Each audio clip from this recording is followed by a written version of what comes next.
کیا الطاف حسین کی اس اسٹیٹمنٹ کو اٹھا کر ردی کے ٹوکرے میں پھینک دیا جائے جب انہوں نے پوری دنیا کے سامنے یہ کہا کہ میں اس ملک کا وفادار ہوں، میری قوم اس ملک کی وفادار ہے، میرے کارکن اس ملک کے وفادار ہیں، اور انہوں نے کہا کہ میری جان اور میرے لاکھوں کارکن کی جان پاکستان بچانے کے لیے حاضر ہے، اور میں افواج پاکستان کو دعوت دیتا ہوں کہ یہ میرے کارکن اور میں آپ کے ساتھ ہوں، آپ بیرونی طاقتوں سے جو اس ملک کے خلاف سازش کر رہے ہیں ٹکرائیے، ہم آپ کے ساتھ ہیں، آپ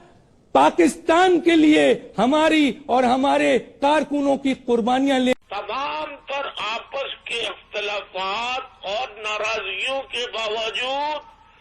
ملک کی سلامتی اور ملک کے دفاع کے لیے ایک صفحے پر سیسا پلائی